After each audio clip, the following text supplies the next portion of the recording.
Okay. Sige. So, ang ating pag-aralan ay nasa Isaiah 55.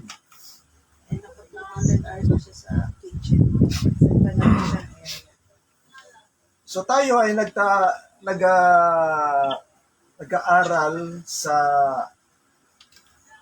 paraan na inintindi natin kung paano inihahayag ng Diyos yung kanyang mensahe. At napupunan naman natin na kakaiba talaga ang Panginoon magsalita, lalo na sa mga salita na ibinibigay niya sa kanyang mga lingkod na mga propeta. No? Madalas gumagamit ang Panginoon ng mga larawan para ihambing niya. No? Yung mga mensahe na gusto niyang iparating, dahil sabi ko nga sa inyo nung pinag-aralan natin last time yan, kung ano ang dahilan, mas maraming bagay na mauunawaan ka sa paggamit ng Panginoon ng picture words, no? Marami siyang ipinapahiwatig. Oo. So, iyon ang isa sa malaking dahilan kung bakit ganun magbigay ng mensahe ang Panginoon. Ngayon, isang kakatuwa din na nahihirapan tayong unawain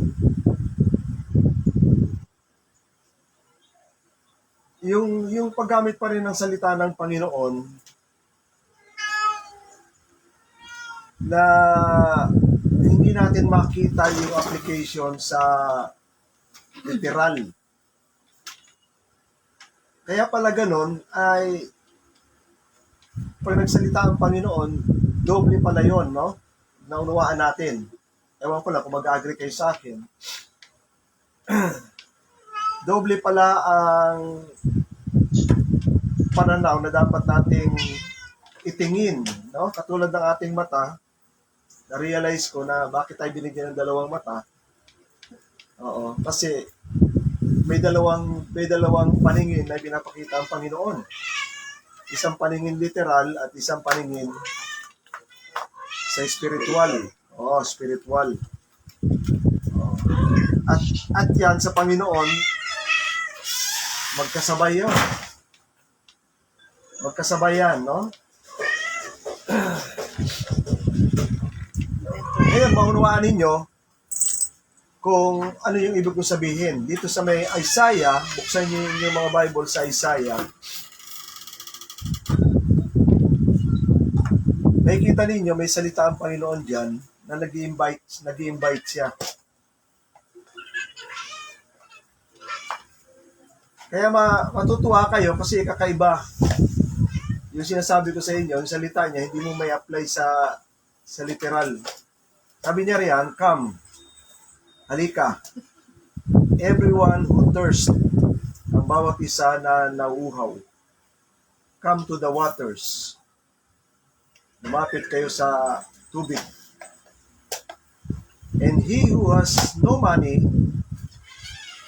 ang siyang walang pera, come.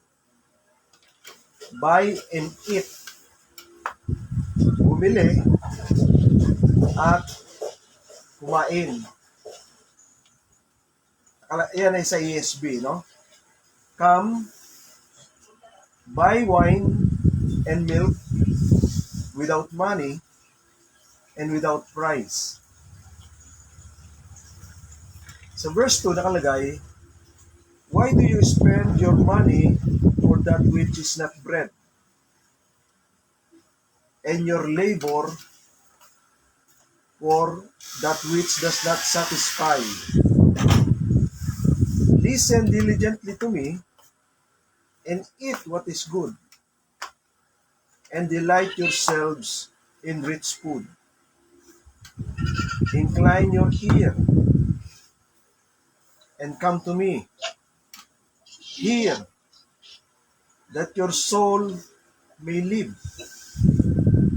And I will make with you an everlasting covenant, my steadfast true love for David. Yan.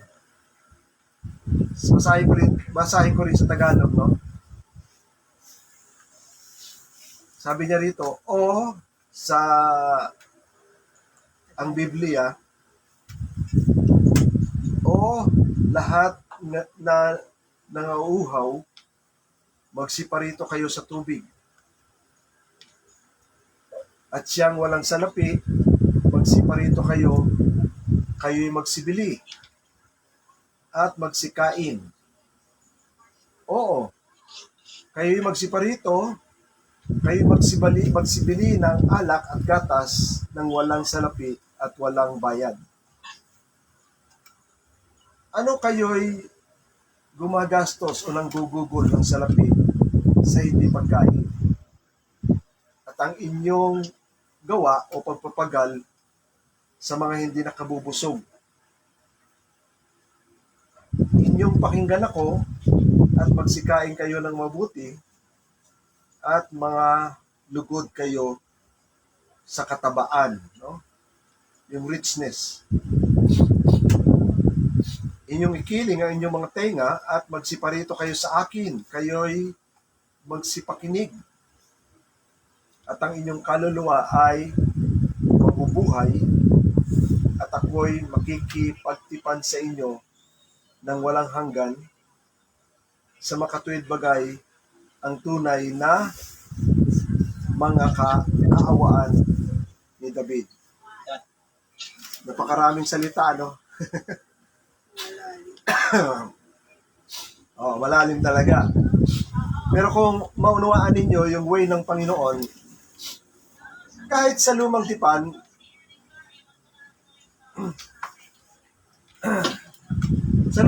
ganyan na yung expression ng Panginoon hanggang sa bagong tipan nung dumating ang Panginoon sa Kristo. Pero sa bagong tipan,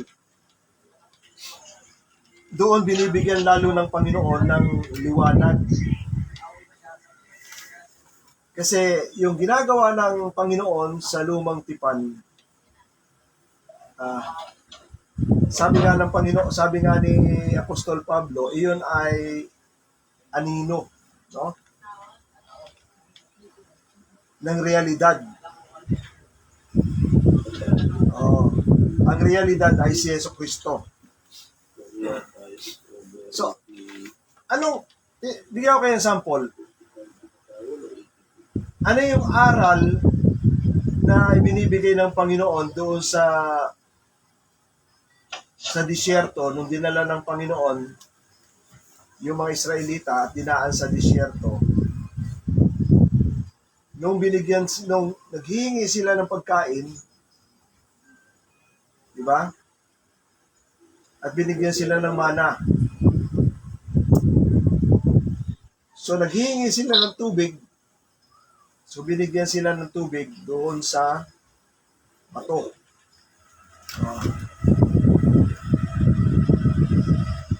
So i-ano niyo yan, i-contrast niyo yan dito sa pagdating na ng Panginoon sa Isaiah chapter 6, sa John chapter 6. Di ba nung ni-rebuke ng Panginoon yung mga tao na nagsisunod sa Kanya? Sabi ng Panginoon doon sa mga tao, bakit kayo nagsisunod sa akin? Dahil baga kayo ay nangabusog sa tinapay na ginawa ko. Ha? Sabi ng Panginoon, magpagal kayo sa pagkain hindi nasisira. No? Yan ang sinasabi ng Panginoon. Tunayan, sinasabi ko sa inyo, hinahanap niyo ako sapagkat nakakita kayo ng mga tanda o ng milagro. Hindi dahil nakakita kayo ng milagro, kundi kayo ay nakakain at nangabusog ng mga tinapay. Kaya sabi ng Panginoon sa verse 27, huwag kayong magpagal sa mga pagkain na sisira, kundi sa pagkain na magbibigay ng buhay na wala hanggan. So ano ang naunawaan ng mga Israelita na kanilang sinusumbat sa Panginoon tungkol sa pagkain.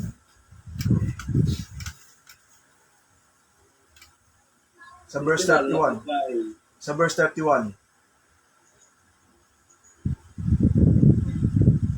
Pinagmamalaki nila, sabi nila, ang aming mga ninuno ay kumain ng mana sa ilang. Gaya ng nasusulat, binigyan sila ng tinapay mula sa langit para makakain. So, unawain niyo, no? Kasi may lesson na may pinapakita ang Panginoon doon na dapat ma-pick up nila. Anong relasyon ng tinapay sa tao?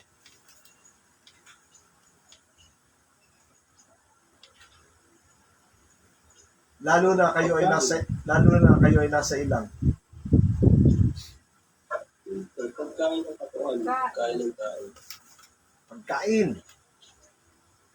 Tapos nasa ilang ka. So anong nun? Para Mabusog. oo, mabusog, tsaka mabuhay. Walang pagkain to, mamamatay kayo ron. Yan ang pinapakita ng Panginoon. Walang pagkain sa ilang. Kaya, ang nagbibigay sa inyo ng pagkain ay ang Diyos. So, alam ng mga tao, pag hindi sila nakain, mamamatay sila. Kaya nga lagi sinasabi nila, ano ba? Kaya mo ba kami dinila dito para mamatay kami sa gutom sa ilang?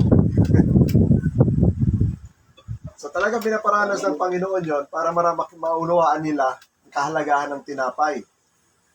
Diba? Lagi na lang nakalala yung buhay nila sa Egypt kasi maganda. Oo. Pero ang mensahe na ipinupukol ng Panginoon sa kanila, yung tinapay na pinapakain sa kanila, yun ang nagbibigay buhay sa kanila. At yung tinapay na yon ay galing sa Diyos. Tapos, nung wala na silang tubig, ngawa sila ng ngawa, ganun din ang sabi nila, ano ba? Dinala mo kami sa ilang para mamatay kami sa uhaw. So binigyan sila ng tubig galing sa bato, kahit na yung bato ay hindi talaga natural na nagbibigay ng tubig. Pero alam nila, mula pa kay Moises, sinasabi ni Moises, ang Diyos ang bato. He is the rock. Sa Deuteronomy 32, He is the rock. So binigyan sila ng tubig. No? Kaya nga nung dumating ang Panginoon, inaalis ng Panginoon yung kanilang pananaw tungkol doon sa pagkain.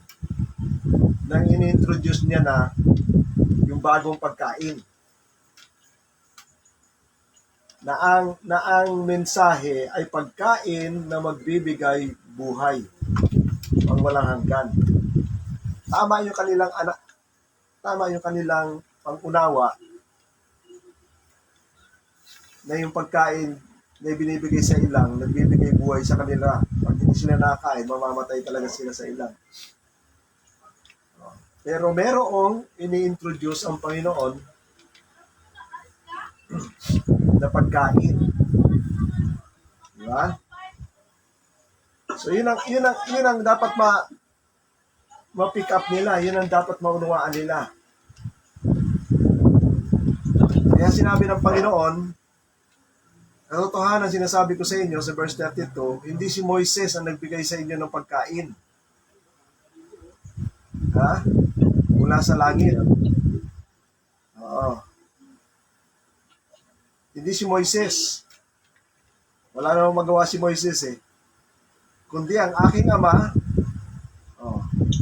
iniba ng Panginoon yung kanyang salita. Ngunit ang aking Ama ang nagbigay sa inyo ng tunay na pagkain mula sa langit. So anong ibig sabihin ng Panginoon dito? Ipinaliwanag pa niya. Yung tinapay na mana galing din sa langit, pero hindi yun ang tunay na pagkain. Iyon ay pagkain, nagbibigay lang sa kanila ng sustenance sa kanyang pisikal na katawan. Pero yung tunay na pagkain, sinasabi na magbibigay ng buhay na walang hanggan. Sabi ng Panginoon, for the bread of God is He. Siya. na dumating mula sa langit at nagbibigay ng buhay sa sanlibutan. So paano nyo unawain yun?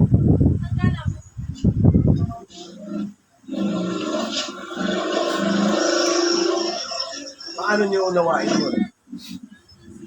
Kasi nasanay tayo, ang pagkain, ito lang.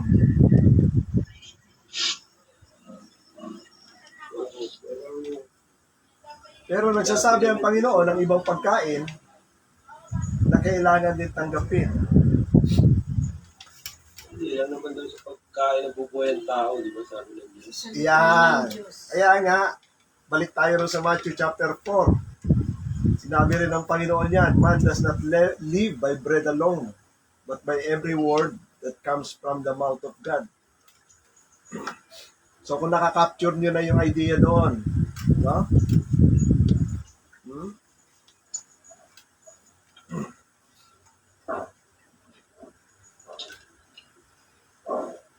So ano yun? Kaya nga sabi ko sa inyo, malaki yung konteksto ng kaligtasan na ibinibigay ng Panginoon, malaki yung konteksto niyan. Hindi lang siya maipaliwanag sa simpleng tinapay lang. O tama yun, tinapay, pag kumain ka, mabubuhay ka. Pero yung salvation na magbibigay ng buhay na walang hanggan, iba yon. Iba yung konteksto niya na pinapakita ng Panginoon. Bagamat sinabi niya, literal, na siya ang tunay na tinapay, di ba? Sabi niya, I am the bread. Oh. Siya ang tunay na tinapay. Oh. Pero hindi kaya nga natisod yung mga Hudyo eh. Ang tunay na pagkain ay aking laman at ang tunay na inumin ay aking dugo. So literal talaga iniisip nila, ano ba to? Cannibalism ba to? Kainin ba namin siya para magkaroon kami ng buhay na walang hanggan? Kaya nga sabi ng ibang mga disipulo niya, napaka tigas na katuruan nito. Sino makakatagal dito sa katuruan na ito?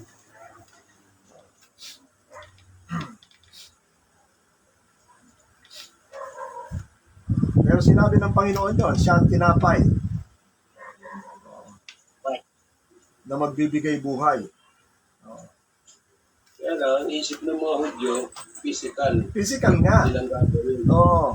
Hindi nila iniisip na spiritual yun. Kaya nga. Pinapaunawa ko sa inyo,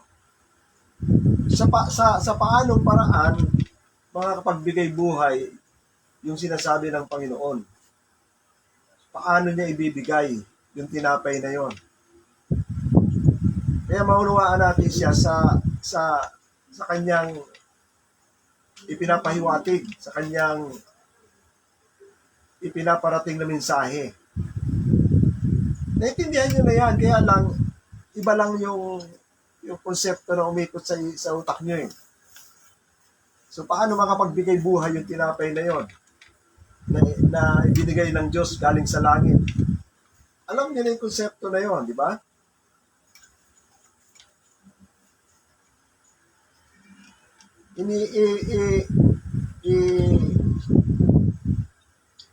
Ang tag dito, nihahambing lang ng Panginoon sa tinapay. O, kaya, pag inisip mo literal, hindi talaga hindi talaga magpipit, no? Walang sense. Pero merong paghahandog, merong pagbibigay.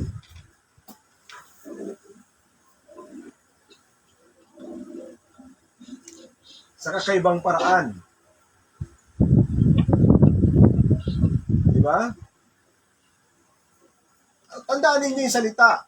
Tinapay na ibinigay ng Diyos mula sa langit na magbibigay buhay sa sanlibutan.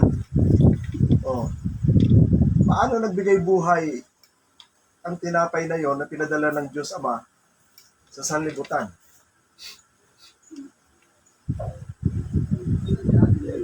Jesus Christ. Yun. Kaya nga, alam natin si Jesus Christ, ay sinabi ng Panginoon, ako ang tinapay.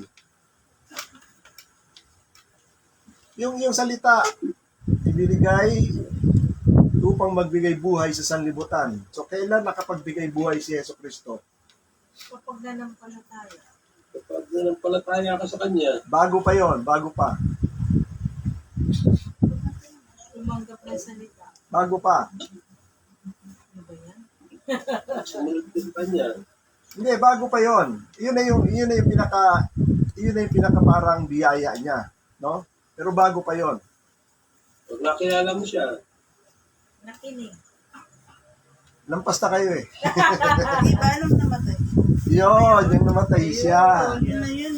Yung, nung namatay siya, nung inalay niya, Oo, sa buhay niya. Yun ang una, di ba? Kasi kung wala yun, kahit na magkakain tayo ng tinapay, hindi tayo mabubuhay. Yun ang kaya sinasabi ko sa inyo, iba yung pero kung maunawaan mo, nagbibigay buhay sa sanlibutan, kailangan may sacrifice. Doon yon. So, hindi mag-50 talaga yung tinapay dahil ang sacrifice nasa krus. Pero yung salita, tinapay na mula sa langit, kaya kung unawain mo, di ba, sabi ng Panginoon, ito, hindi si Moises ang nagbigay sa inyo ng tinapay mula sa langit, kundi ang aking Ama nagbigay ng tunay na tinapay mula sa langit. At ang tinapay na ito ng Diyos ay siya na siyang dumating mula sa langit at nagbibigay buhay sa sanlibutan. So, kailangan maunawaan natin kasama yung context na yon, no? Ngayon, tama yung sinabi nyo kanina. Kung pananaligan natin. So, nakuha nyo na. So, ang idea lang na gusto ng Panginoon maunawaan ng mga Hudyo, katulad ng tinapay, hindi ordinaryo tinapay, kundi tinapay na mula sa langit, ipinakain sa kanila sa ilang para sila mabigyan ng buhay doon sa ilang, habang sila ay nasa ilang. Ngayon, sa pagdating ni Yeso Kristo, inihambing niya ang kanyang sarili sa tinapay na magbibigay buhay. So, ibang konteksto yon. Kundi, ang buhay na susuportahan niya ay buhay pang walang hanggan. Di katulad ng tinapay na ibinigay sa kanila sa ilang, ay habang naroroon lang sila sa ilang para mabuhay sila sa pisikal. So, nakita nyo? Mas malawak yung konteksto na ipinararating ng Panginoon. Kaya hindi nila maintindihan. Ganon din sa tubig. Dahil pag wala silang tubig, mauhaw sila, madidehydrate, mamamatay din sila. So, si Jesus Christ, nag-aalok din ng tubig. Di ba?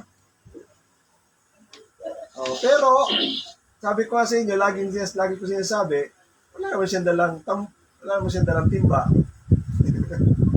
Wala siyang tabo. Wala siyang tabo. Kahit na, kasi nga, hindi yung tubig doon sa balon ang iniaalok ni Yeso Kristo. Merong ibang iniaalok. So, ano ibig ko sabihin dyan?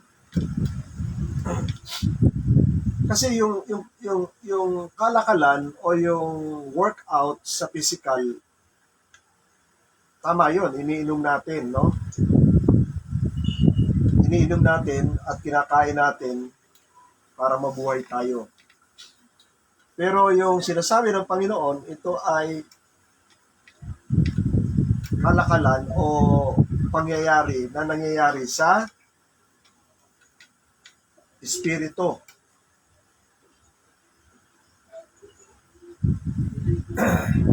Kaya yung salita ng Panginoon, doon applicable yon sa Isaiah. Sabi niya, lahat ng nauuhaw lumapit sa tubig. Ha? Oo. Saan yung tubig? Tapos sabi ng Panginoon, yung walang pera, lumapit at bumili. So ano ibig sabihin yan? Ano ang makakabili ng walang pera? Libre. So anong paraan para magkaroon ka ng walang pera? Humingi. Magtrabaho. Ha? Para magpapera. Lumapit, bumili ng alak at gatas ng walang pera at wala rin presyo. Hindi nga eh. Ay, So anong paraan para ikaw magkaroon nang wala kang Magbenta ka ng ari-arian.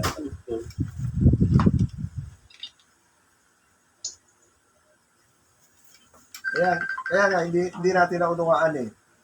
Pero itong konteksto nito, para maunawaan ninyo, isa lang ibig sabihin niyan. Para magkaroon ka ng wala kang bagay na inaabot o ibinibigay o walang pera, sa paanong paraan? Kasi ang sinasabi niya dyan ay biyaya na galing lang sa Diyos. Humingi, mangingi. Oo, sa paanong paraan? Lapit. lumapit. Kung makikiusap, Sa pananalig. Yan ang hindi natin naintindihan. Yung sa pananalig, yan ang ibig sabihin nun. Bumili ka ng walang pera, manalig ka. At ikaw'y tatanggap. Yan ang sinasabi sa Romans chapter 4. No? Romans chapter 4. Kung nakikita natin yan sa Romans chapter 4.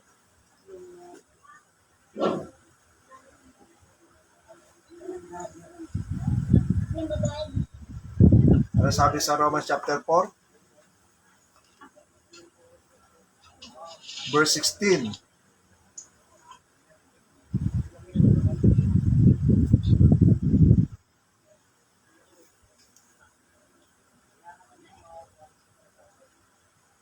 Sabi riyan, ito yung ano ha, ito yung sinasabi ng Panginoon kay Abraham, mga pangako ng Diyos kay Abraham. So lahat yun mga biyaya. Sabi riyan, for the promise to Abraham and his offspring that he would be heir of the world did not come through the law. Yung law kasi is sa paggawa. Yan ang ibig sabihin ng law eh. Susundin mo talaga sa literal, paggawa. But through the righteousness that is by faith. Oh. For if it is adherent of the law, who are the heirs, kung sino raw yung mga sumusunod sa kautusan, sila na ngayon ang magiging tagapagmana sa pamamagitan ng pagsunod sa kautusan, yung pananampalataya ay mawawalang bisa. At ang mga pangako ay magiging void o walang katuturan. Ang kautusan ay nagdadala ng puot o ng galit. Ngunit kapag walang kautusan, walang paglabag. Kaya nga, sabi riyan sa verse 16, ito ay nakadepende sa pananalig. Tingnan nyo upang ang pangako ay mailatag sa biyaya at maigarantiya sa lahat ng mga inapo. Sa ibang translation kasi yan, sa ibang translation,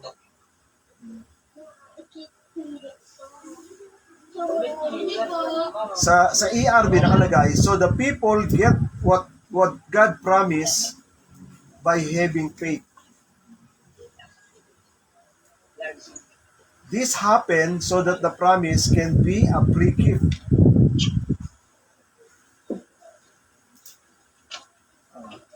Libre.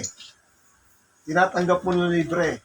Hindi mo pinagpapagalan. So naintindihan niyo na yung sinasabi ng Panginoon doon sa Isaiah. Bumili ka ng walang pera, walang presyo. Ha? Kasi iyon ay nagbabadya ng pananalig. Ikaw ay tumatanggap, particularly yung mga pangako ng Diyos sa pamamagitan ng pananampalataya.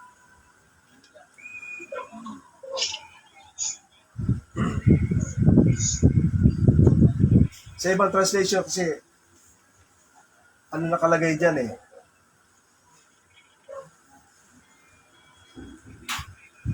Sabi sa King James, therefore it is of faith that it might be by grace.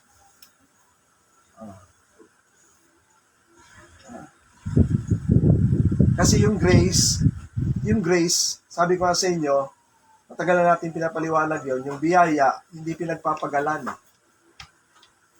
Hindi mo matatanggap yung biyaya o yung mga regalo ng Diyos sa pagpapagal. Kasi ang intensyon ng Diyos diyan, walang makapagyayabang. So walang makapagyayabang na siya inaligtas. Ang kaligtasan ay biyaya. So pag nagligtas ka, hindi dahil sa ginawa ko to, binigay ko to, pinagawa ko to. Oo. Kundi, dahil nanalig ka. Hirap na hirap talaga sila intindihin niya dahil nanalig ka. Iyan yung nangyari kay David. Nung si David ay nakasala kay Bathsheba, si David dapat ang mamatay. Pero sabi ni Nathan, hindi ikaw mamamatay, ang anak mo. So naunawaan ni David yon, no? Ang sabi ni David, mapalad ang tao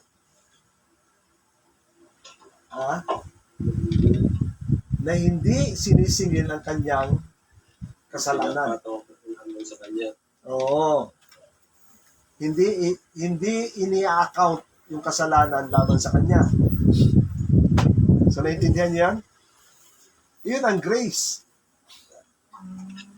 Dahil sa awa ng Diyos. Imbis na ikaw imbis na sa'yo ipataw, hindi sa'yo pinataw. Doon sa bata. Yung bata ay type ni Jesus Christ yun. Maintindihan natin yung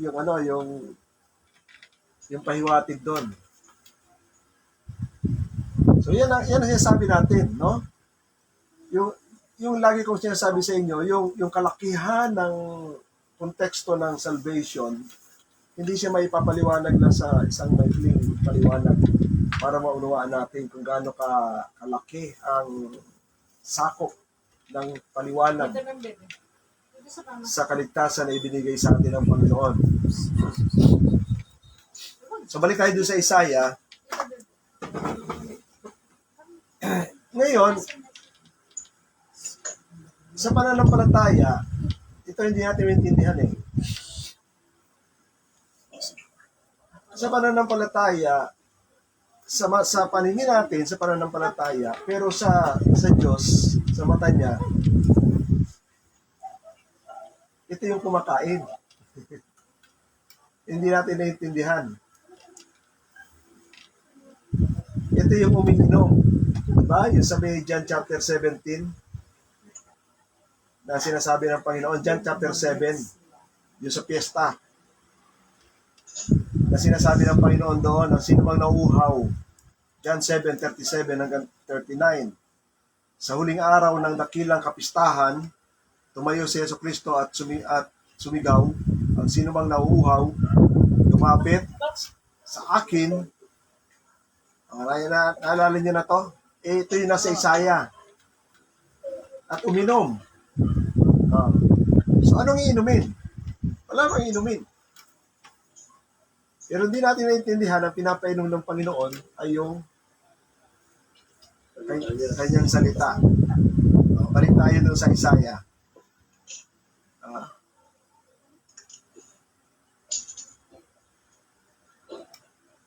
Yung kasunod sa Isaiah chapter 55. Ano sabi ng Panginoon diyan sa Isaiah? Why do you spend money for what is not bread, and why you labor which do not satisfy? Sa ESV na lang natin basahin. Pakinggan niyo yung salita ng Panginoon, ha? Listen to me, listen diligently to me. Makinig kayo ng maigi o mabuti. Then dinugtong niya kagad. And eat what is good. Kita niya? And eat what is good. So may pinapahiwatig na ang Panginoon dyan. And delight yourself in rich food. Sunod ulit. Incline your ear. Ano yung incline your ear? Ibiling ninyo o ilapit ninyo ang inyong mga tenga. And come to me. And hear. Kinig. Ano sabi ng Panginoon? That your soul may live. So dun sa ilang, ang nabubuhay ay yung katawan nila dahil kumakain sila ng tinapay galing sa langit. Itong pagkain na ito, ang kanyang ipinapakain ay yung kaluluwa mo. At saan dumadaan yon? Hindi sa bibig. Hindi sa bibig. Dito. Sa tenga. Sa tenga. Ha? Kasi yan ay nangyayari sa spiritual. Pero literal yan, ha? Pagdating sa spiritual, literal yan. Kumakain talaga yan. Bigyan ko yung sample. Dito sa Ezekiel chapter 3. Puntahan nyo sa Ezekiel chapter 3.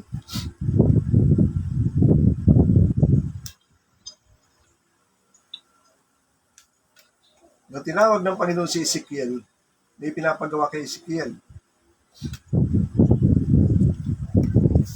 Ito sa spiritual na to, ha. Sabi ng Panginoon kay Ezekiel, and he said to me, sinabi ng Panginoon kay Ezekiel, Son of man, eat whatever you find here.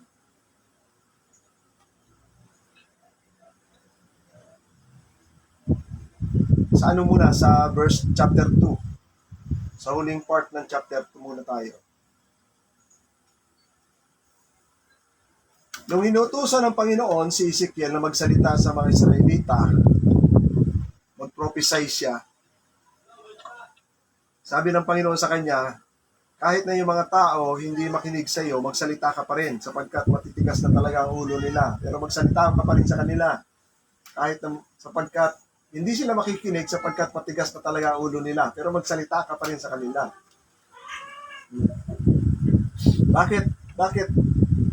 Bakit ganun ang salita ng Panginoon? Kahit na yung tao hindi makinig pero magsalita. Magsalita pa rin si Ezekiel sa kanila. Kahit ayaw silang makinig.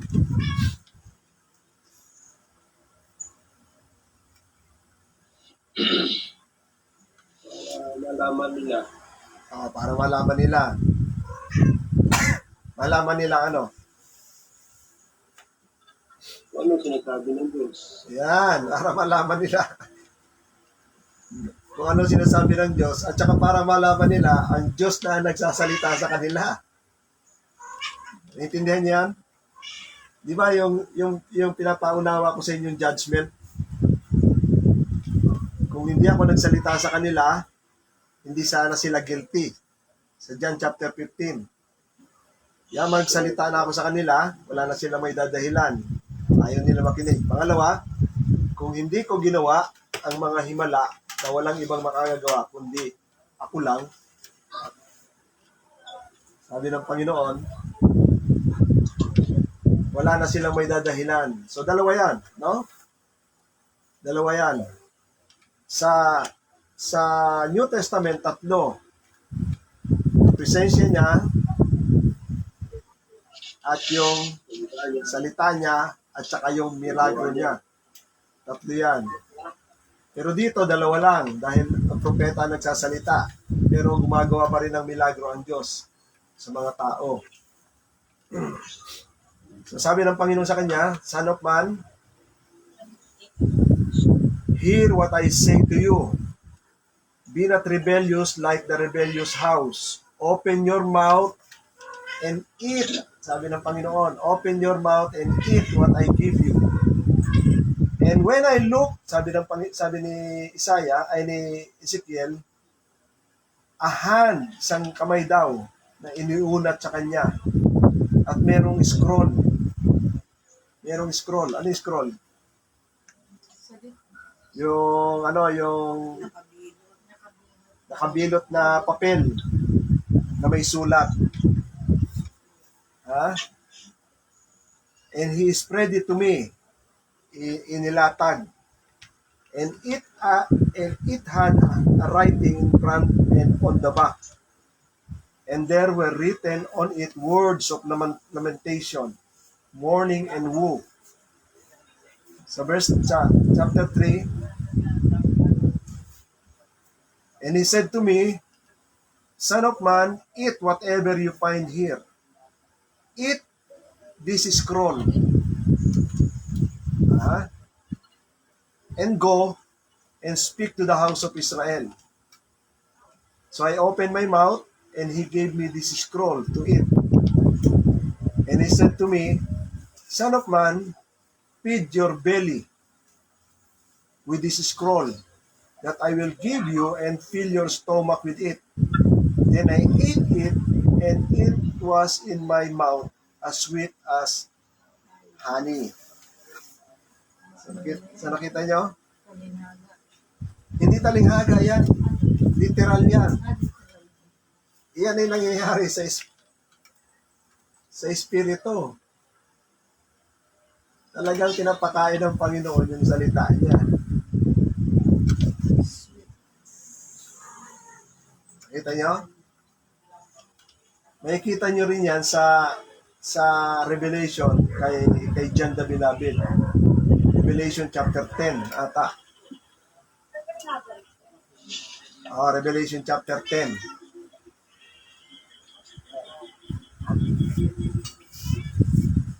Sa Revelation chapter 10,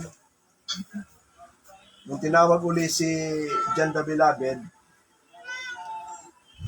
kaya dito ako naisip ko, si John the Beloved, isa doon sa mga witness. Di ba may lalabas na dalawang witness? Oo. Kasi dito, inutusan siya mag-prophesy uli siya eh. Pero sabi ng iba, yan yun, si Moises at saka si Isaiah, si Enoch. Dahil hindi daw namatay. Hindi, sabi si Elijah at saka si Enoch kasi hindi raw sila namatay.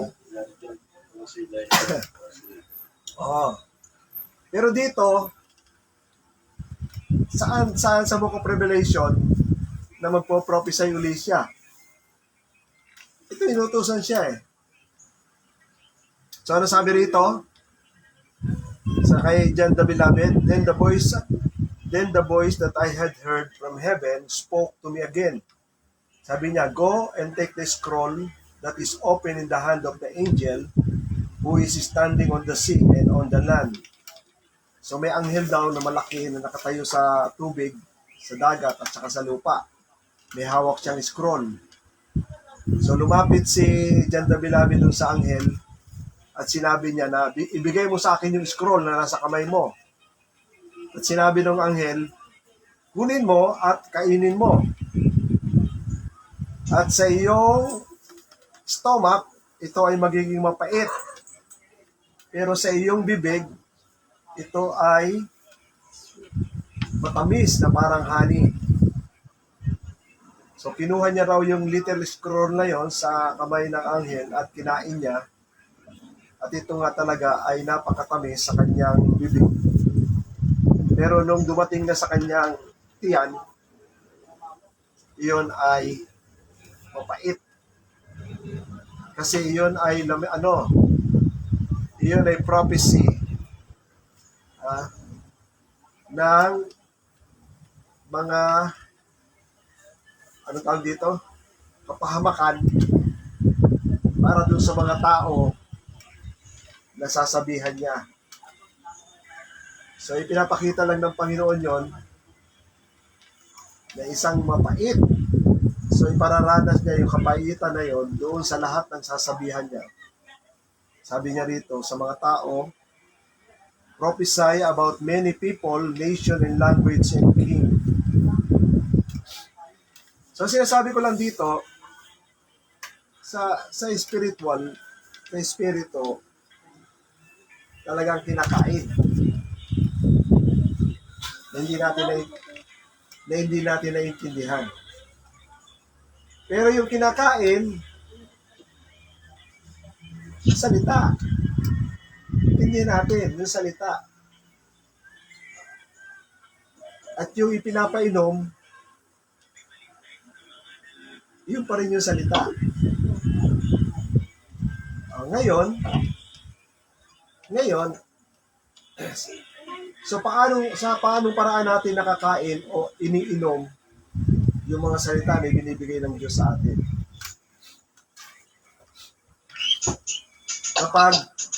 Kapag pinaniniwalaan o pinanampalatayanan natin yung nagsasalita, tinatanggap natin yun. Kaya nga makikita ninyo sa aklat ni Juan, merong palitan ng salita ng Panginoon dyan na inaakusahan niya yung mga Israelita. Kaya hindi siya makilala. No? Hindi siya makilala dahil ang akusasyon ng Panginoon doon sa mga tao ay wala silang salita sa kanilang puso. Wala silang salita ng Diyos sa puso nila.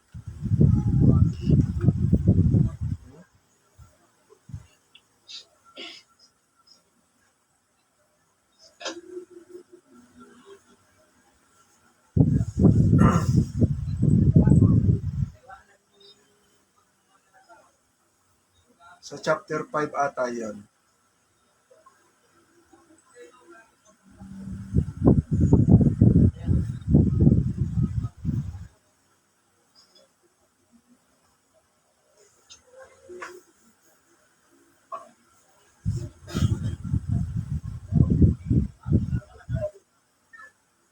Yan. Chapter 5 verse 38. No? Sabi ng Panginoon dyan, ang Ama na nagsugo sa akin, siya mismo ang sumasaksi tungkol sa akin. Ang kanyang tinig, hindi niya narinig. Ang kanyang anyo, hindi niya nakikita. At wala ang salita niya na nananahan sa inyo. Ha?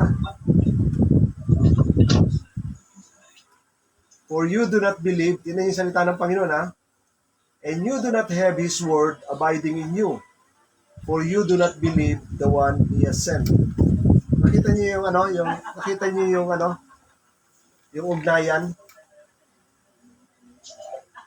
Kapag walang salita ng Diyos doon sa puso ng tao, pinaniwalaan niya,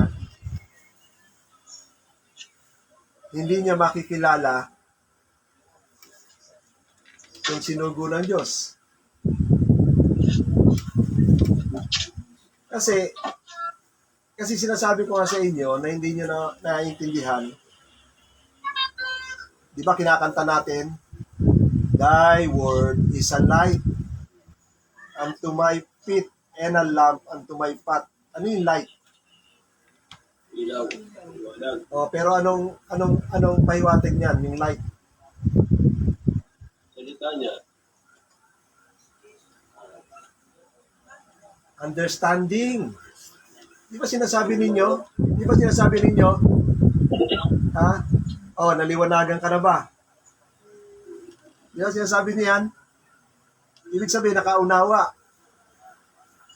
Ang salita, ulitin ko ha, ang salita ang nagbibigay sa iyo ng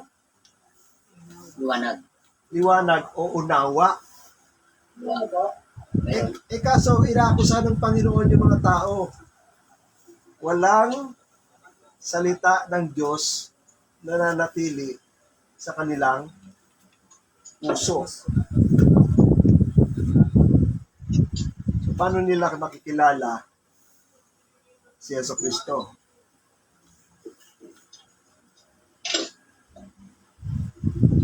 Kaya sa mga nakaraang preaching natin, tsaka sa mga Bible study natin, ine-emphasize ko sa inyo yung kahalagaan ng salita na meron kayo na naunawaan nyo. Dahil sa kwento sa Bible, pakinggan nyo ha, sa kwento sa Bible, inihahalin tulad ang tao, di ba, sa buto.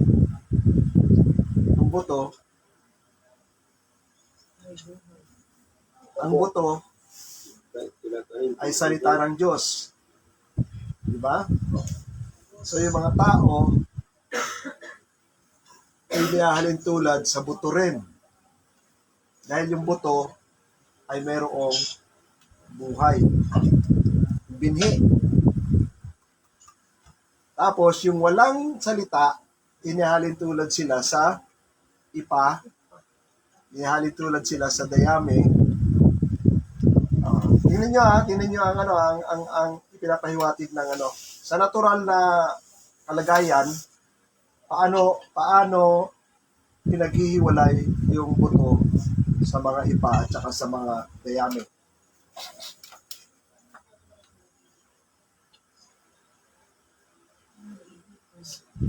Sa unang panahon. Wino. Ang wino ay mayroong kalsandok at ihahagis mo sa, pag may hangin na ha, pag may hangin.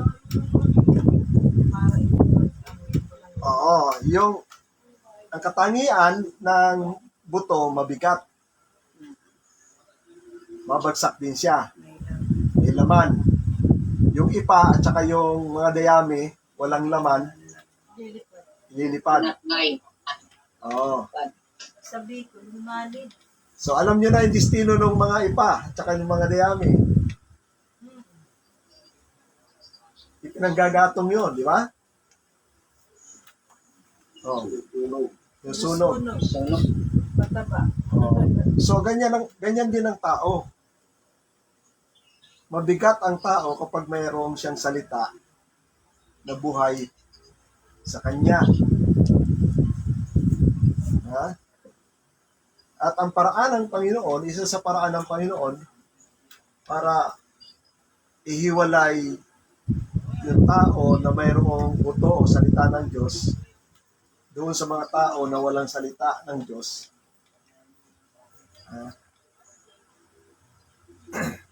Ay sa pamamagitan ng hangin. Ang hangin, ito mahalaga, kailangan alam niyo yung salita ng Panginoon. Ang hangin ay hinahalin tulad sa mga maling turo. Basahin niyo rito sa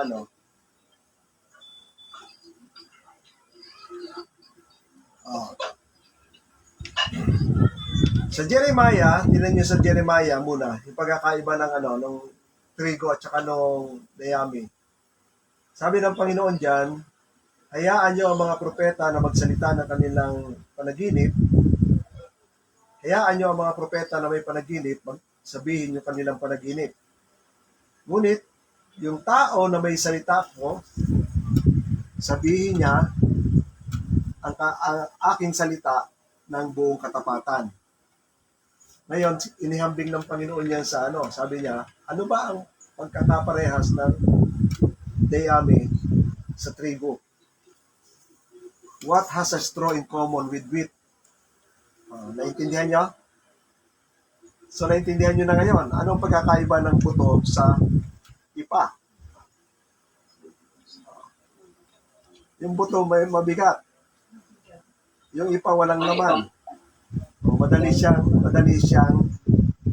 hipa ng hangin. Sa Awit, chapter 1, verse 4, ito yung pagkakahalintulad. Ang masama, sabi rito, the wicked are not so, sabi dyan, but are like, katulad siya ng chaff. Ano yung chaff? Dayami. Katulad siya ng chaff na idinadrive ng hangin. Binubugaw ng hangin. Itinataboy ng hangin.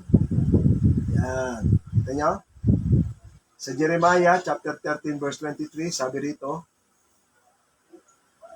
ang Ethiopian ba na lalaki, pwede ba niyang baguhin ang kanyang balat? O kaya ang leopard, ang kanyang spot? Sabi ng Panginoon, then you also, sabi ng Panginoon, kayong mga Israelita matitigas ang ulo, makagagawa ng mabuti, na kayo ay sanay na gumawa ng masama, sabi ng Panginoon. So saan sila inhalintulad? Sabi ng Panginoon, itataboy ko kayo, I will scatter you like a chaff. Itataboy ko kayo gaya ng mga dayami o ng mga damo na tuyo. Itataboy kayo ng mga hangin mula sa disyerto. Diyan inihambing ng Panginoon. So ano yung hangin? Sa panahon natin, ito yung hangin na sinasabi ng Panginoon. Ephesians chapter 4 verse 14. Ang sabi rito, yung Epeso, ito yung mga bersikulo na nagsasabi, tinawag ng Panginoon ang apostol, propeta, evangelist, pastor, at saka teacher para patatagin, pagtibayin, at gawing mature ang mga mananampalataya upang hindi na sila maging bata. Bata saan? Bata sa kaalaman, bata sa pananampalataya. Kailangan mag-mature sila. Ano ang purpose? Upang hindi sila maging, sabi dito sa verse 14, upang hindi sila maging bata, tossed and fro by the waves. Ano yung waves? And carried about by every wind of doctrine. Tingnan natin sa Tagalog yan.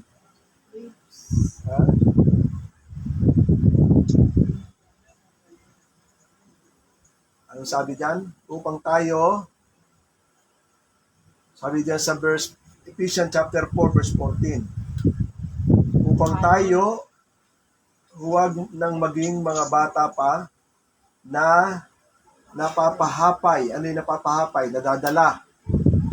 Napapahapay dito at doon at dinadala sa magkabila ng lahat ng hangin. Anong hangin? Hangin ng aral sa pamamagitan ng mga daya ng mga tao sa katusuhan ayon sa mga lalang ng kamalian. So ano yan? Maging turo. Yun. Yung mga bata daw ay madadala na maling turo. Kasi hindi sila mature. Hindi lang yung ano diyan hindi lang yung mga hindi mature. Lalo na yung mga hindi Kristiyano na walang salita ng Diyos. Madadala talaga sila.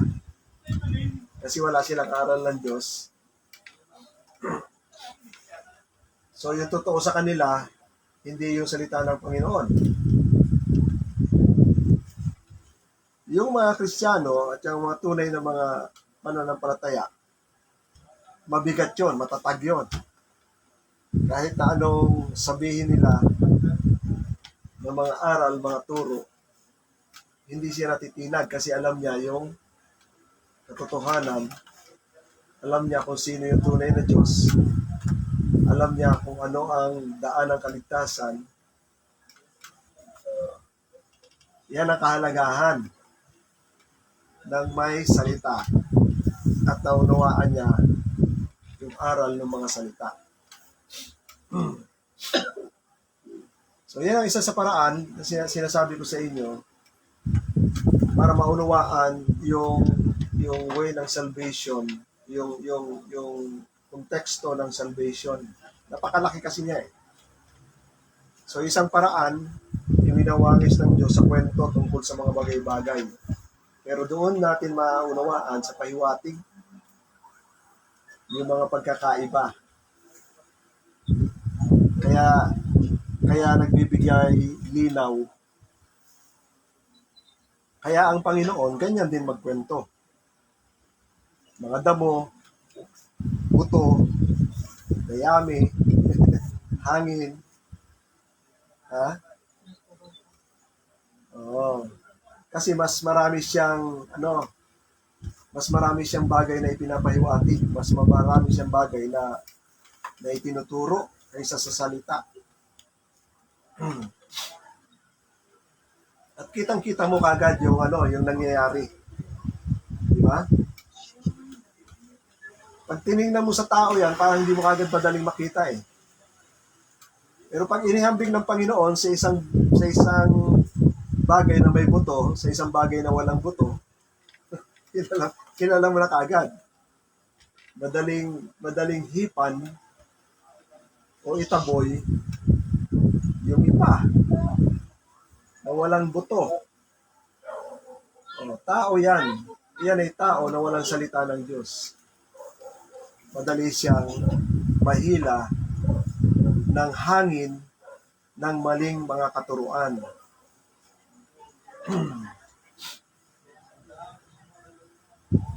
Pero sinasabi ko sa inyo kanina, yun nga, yung pagdating sa spiritual, literal yon, pero yun ay nasa spiritual. Kaya maunawaan ninyo, no? Ang tanong doon ba sa Garden of Eden, totoo ba yung puno ng pagkaunawa ng masama at puno ng buhay? Totoo ba mga puno yon? Na totoong kumain sila ng bunga? Totoo, kinain nga nila eh. Totoo yon. Kaya lang, hello, unawain nyo, sabi ko nga sa inyo, dahil doon sa Garden of Eden, magkasama doon ang spiritual at saka literal dahil nandun pa yung Panginoon. Physical. Yung kapangyarihan ng Espiritu na andoon. Ngayon, nung humiwalay na ang Diyos at ang kanyang Espiritu, kaya nawala na rin yun sa literal. Pero sa Revelation, babalik uli yun, di ba? Yung puno, na andun ulit siya, nasa tabi ng ilog.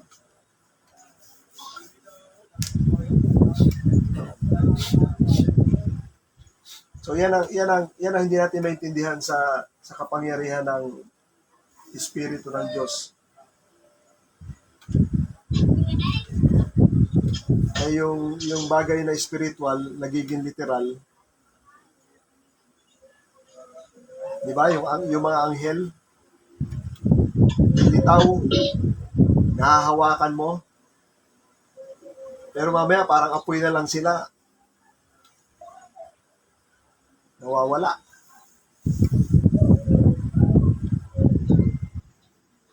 So, ganyan din yung nangyari sa Garden of Eden.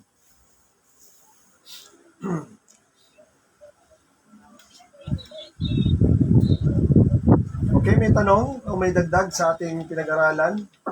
So, I pray na catch up niyo na yung gusto kong iparating sa inyo, ano?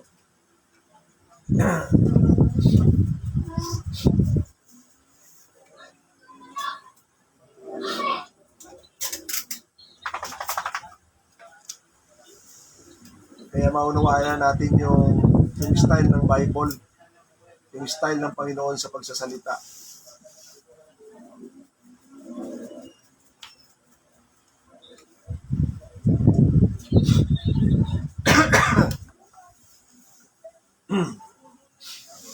Isa sa pag-aaral, no, isa sa makikita ninyong pag pinag-aralan niyo ang Bible, minsan hindi mo siya makita kasi dalawang pananaw siya eh. Baliktaran yung pananaw. Pag dito ka tumingin, iba.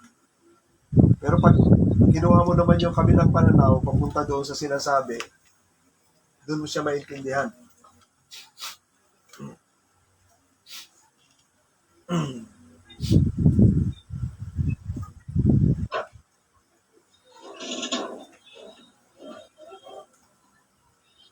Baka matutulog.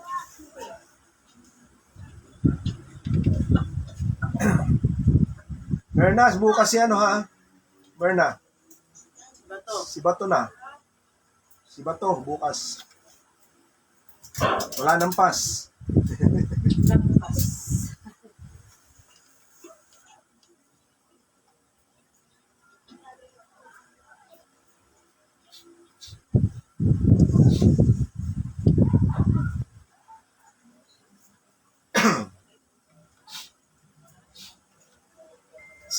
Si Tio Sineng kanina, sinirang ko na eh.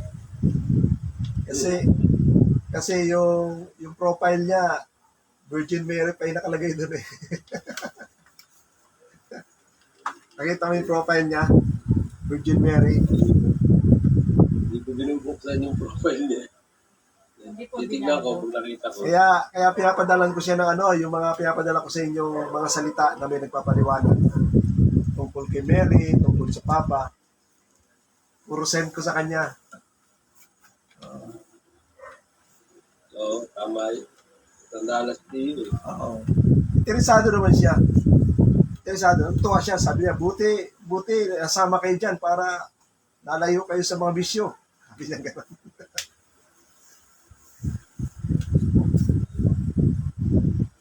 Approve naman siya eh.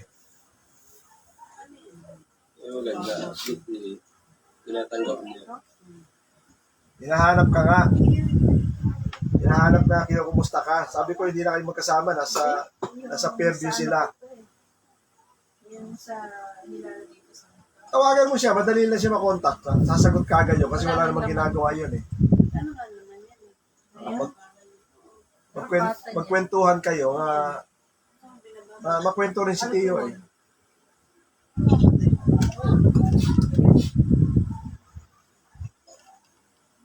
Ako naghahanap ng kausap kasi yan eh. Pero Oo. paano, tagal namin hindi pinag- Kaya nga maganda siya, anuhan, wala mo siya inintindi, kaya maganda siya na siran. Tumatanggap naman siya. paliguan ko pa ulit. Sa buling ng pamilya. Sige kuya, ano mo na, i-close mo na. Ikaw na mag-close kuya. Yung Sige, Dalangin tayo. Father God, maraming salamat sa itong araw na ito. Sa araw niyo namin pag-aralan. Ang mga ito, malimito sa amin kung sa